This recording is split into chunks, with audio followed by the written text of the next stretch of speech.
केजरीवाल साहब को हम ढूंढ रहे हैं, पॉल्यूशन बढ़ रहा है और इसलिए हमने कैंपेन चलाया कि पॉल्यूशन ऑन केजरीवाल गॉन। 8 साल हो गए, 8 साल में प्रदूषण को लेकर के एक बड़ी लड़ाई लड़नी चाहिए थी, काम होना चाहिए था, उस पर काम नहीं हुआ। काम नहीं हुआ, उसका नतीजा ये कि आज हमारे नन्हे मुन्ने बच्चे स्कूल के घर में भी सुरक्षित नहीं, तमाम स्टडी आ रही है। उसके अलावा ग्रैप 4 लग गया, पाबंदियाँ लग गई। ये पाबंदियाँ क्या हैं? ये आम जनता को सजा है। रोड पे आप आ नहीं सकते, काम धंधे आप चला नहीं सकते।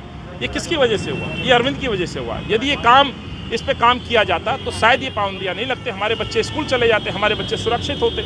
आज अस्पतालों में पेशेंट बढ़ गए, 10 से 20% पेशेंट बढ़ गए हैं। तो आज दिल्ली को बीमार करके ये व्यक्ति कैंपेन चलाता है, ऑड इवन कैंपेन चलाता है, रेड लाइट ऑन और इंजन ऑफ।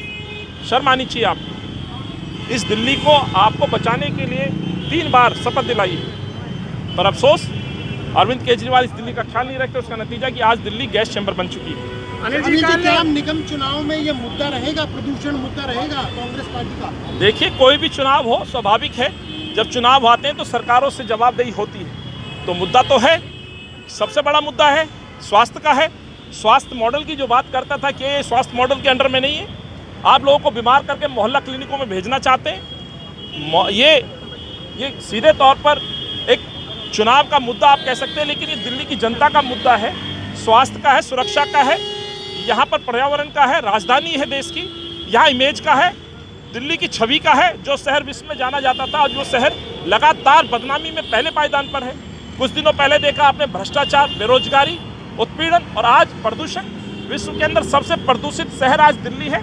तो कौन जिम्मेवार है? आज यदि 8 साल लगातार अरविंद यहाँ मुख्यमंत्री है तो ये जिम्मेवारी अरविंद ले। कल उन्होंने पंजाब की जिम्मेवारी ली तो इस्तीफा देना चाहिए।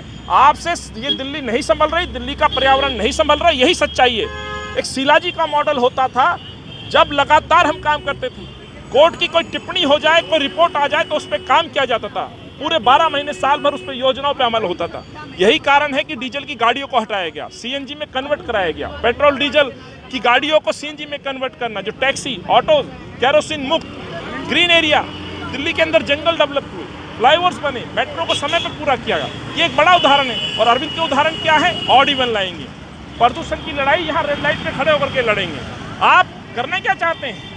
आपने कोई प्लान नहीं है, इसीलिए हम यहाँ पहुँचे। अनिल जी, आपने सीएनजी की बात करी तो कल पर्यावरण मंत्री ने कहा है कि दिल्ली में 1000 बसेस जो हैं वो किराए पर लाएंगे और 60 दिन चलाएंगे ताकि प्रदूषण कम हो। फिर वही बात, कब तक ये इस तरह के समाधान जनता के सामने रखोगे? क्या ये ठोस समाधान कहलाया जा सकता है? क्या ये जो प्राइवेट बसें लगाई जाएंगी ये जनता का पैसा नहीं होगा? आप जो एडवर्टाइजमेंट पर पैसा खर्च कर रहे हैं, क्या जनता का पैसा नहीं है? ये पैसा कोई ठोस समाधान के लिए होना चाहिए था। जो मैंने शीलाजी का उदाहरण दिया, दिल्ली का इंफ्रास्ट्रक्चर डेवलप होना चाहिए था। चंद कदमों की दूरी पर अरविंद का ऑफिस है, सड़क की हालत देखिए, जाम लग जाता है, जाम लगता है, स्वाभाविक है, धूल मिट्टी उड़ती है, प्रदूषण होता है, कोई काम नहीं किया जा रहा है। अपना स्वास्थ्य सुधारने के लिए धर्मस्थला नाम के एक आश्रम में जाते हैं, आरटीआई से जवाब है मेरे पास, मैं आपको दिखाता हूँ। उसमें वो जाकर के अपना तो स्वास्थ्य लाभ लेते हैं और इसी दिनों, लेकिन दिल्ली की जनता कहाँ जाएगी? 1.5 करोड़ लोग कहाँ जाकर के स्वास्थ्य लाभ लें? आप तो आश्रम में जाते हैं, जेपी उसमें जाते हैं, इंस्टीट्यूट में जाते हैं। दिल्ली के लोगों को मरने के लिए आपने इस गैस चैम्बर में छोड़ दिया। तो ये सबसे बड़ा सवाल है और इसलिए मैंने कहा है कि पॉल्यूशन ऑन और केजरीवाल कौन।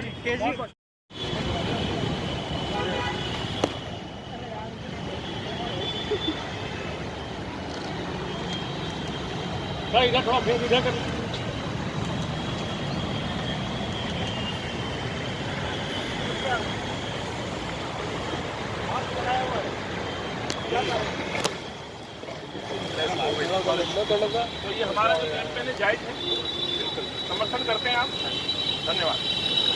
अरविंद जी इन दिनों धर्मशाला जाते हैं, धर्मशाला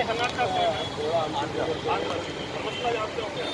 अरविंद अपना वहाँ ट्रीटमेंट कराने जाते हैं, तो दिल्ली यहाँ कोई परमानेंट सोल्यूशन चाहते वो नहीं होता। तो जो टेम्परेरी सोल्यूशन होता था उसके खिलाफ भी कैंपेन चला रहे हैं।